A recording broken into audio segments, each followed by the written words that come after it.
ಸಿದ್ದಾಪುರ ತಾಲೂಕಿನ ವಾಜ್ಗೋಡ್ ಗ್ರಾಮ ಪಂಚಾಯತ್ ವ್ಯಾಪ್ತಿಯ ಸುತ್ಲಮನೆ ಸರ್ಕಾರಿ ಕಿರಿಯ ಪ್ರಾಥಮಿಕ ಶಾಲೆಯಲ್ಲಿ ಸೇವೆ ಸಲ್ಲಿಸಿ ವರ್ಗಾವಣೆಗೊಂಡ ಶಿಕ್ಷಕಿ ಹೇಮಾವತಿ ಆರ್ ನಾಯ್ಕ್ ಅವರ ಬೀಳ್ಕೊಡುಗೆ ಕಾರ್ಯಕ್ರಮ ಹಾಗೂ ಶಾರದಾ ಪೂಜೆ ಅದ್ದೂರಿಯಾಗಿ ನಡೆಯಿತು. ಎಸ್ಡಿಎಂಸಿ ಅಧ್ಯಕ್ಷ ರಮೇಶ್ ನಾಯ್ಕ್ ಕಾರ್ಯಕ್ರಮದ ಅಧ್ಯಕ್ಷತೆಯನ್ನು ವಹಿಸಿದ್ದರು. ಮುಖ್ಯ ಅತಿಥಿಗಳಾಗಿ ಭಾಗವಹಿಸಿದ ಸ್ಥಳೀಯ ಗ್ರಾಮ ಪಂಚಾಯತ್ ಉಪಾಧ್ಯಕ್ಷ ಎಸ್ಎಂ ಭಟ್, ಸದಸ್ಯ ಸುರೇಶ್ ನಾಯ್ಕ್ ಮಾತನಾಡಿ ಶಿಕ್ಷಕಿ ಸೇವೆ ಹಾಗೂ ಕೊಡುಗೆಗಳ ಕುರಿತು ಮಾತನಾಡಿದರು. ಎಸ್ಡಿಎಂಸಿ ಮಾಜಿ ಅಧ್ಯಕ್ಷ ಸುರೇಶ್ ನಾಯ್ಕ್, ಸ್ಥಳೀಯ ವ್ಯವಸಾಯ ಸೇವಾ ಸಹಕಾರಿ ಸಂಘದ ಸದಸ್ಯ ಕೃಷ್ಣ ನಾಯ್ಕ್, ಎಸ್ಡಿಎಂಸಿ ಸದಸ್ಯೆ ಶರಾವತಿ ನಾಯ್ಕ್ ಒಡನಾಟ ಹಂಚಿಕೊಂಡರು. ಈ ವೇಳೆ ಉಪಾಧ್ಯಕ್ಷೆ ಶೋಭಾ ನಾಯ್ಕ್, ಶಾಲೆಯ ಶಿಕ್ಷಕ ಗಣೇಶ್ ಎಂಆರ್, ಎಸ್ಡಿಎಂಸಿ ಪದಾಧಿಕಾರಿಗಳು, ಸದಸ್ಯರು, ಊರ ನಾಗರಿಕರು, ಅತಿಥಿ ಶಿಕ್ಷಕರು ಉಪಸ್ಥಿತರಿದ್ದರು.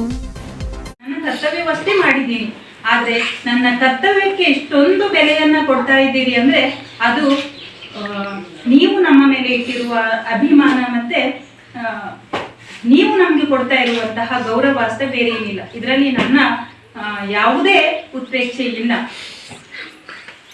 ನಾನೇ ನಮ್ಮ ಅಧ್ಯಕ್ಷರ ಹತ್ರ ಹೇಳಿ ಸಮಾರಂಭ ಮಾಡಬೇಡಿ, ಇದು ನನ್ನ ಶಾಲೆ, ನಾನು ಈ ಊರವೇ ಆಗಿರೋದ್ರಿಂದ ಯಾವಾಗ್ಲೂ ನಾನು ಈಗ್ಲೂ ಇದು ನಾನು ಸುತ್ಲಮನೆ ಶಾಲೆ ಅಂತ ಯಾವಾಗ್ಲೂ ಹೇಳಿಲ್ಲ.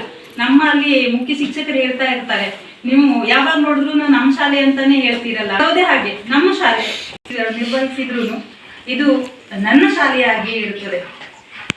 ನನ್ನ ಅವಧಿಯಲ್ಲಿ ಇರುವಂತಹ ಎಲ್ಲ ಎಸ್ಡಿಎಂಸಿ ಅಧ್ಯಕ್ಷರು, ಎಸ್ಡಿಎಂಸಿಯ ಎಲ್ಲ ಪದಾಧಿಕಾರಿಗಳು, ನನ್ನ ಮುದ್ದು ಮಕ್ಕಳು ಹಾಗೂ ನನ್ನ ಎಲ್ಲ ಆತ್ಮೀಯ ಪಾಲಕ ಪೋಷಕರು ಮೊದಲ ಅದೇ ಆತ್ಮೀಯತೆಯನ್ನ ನನ್ನ ಮೇಲೆ ತೋರಿಸ್ತಾ ಇದ್ದೀರಿ ಅಂದ್ರೆ ನಾನು ನಿಮ್ಗೆ ತುಂಬಾ ತುಂಬಾ ಆಭಾರಿ ಆಗ್ಬೇಕು. ಇಷ್ಟೇ ನಮ್ಮ ಈ ಶಾಲೆಯ ಬಗ್ಗೆ ಯಾವಾಗ್ಲೂ ಇರ್ತದೆ. ಈ ಹಿಂದೂ ಎಷ್ಟು ನಿಷ್ಠೆಯಿಂದ ನಾನು ನನ್ನ ಶಾಲೆ ಅನ್ನುವಂತ ಕೆಲಸ ಮಾಡಿದ್ದು, ಮುಂದೆ ನೀವೆಲ್ಲ ಈ ಶಾಲೆಗಾಗಿ ಹೇಗೆ ದುಡಿತೀರೋ ನಿಮ್ಮಲ್ಲಿ ಒಬ್ಬಳಾಗಿ ನಾನು ಸಹ ನನ್ನ ಶಾಲೆಗಾಗಿ ನಾನು ದುಡಿತೀನಿ.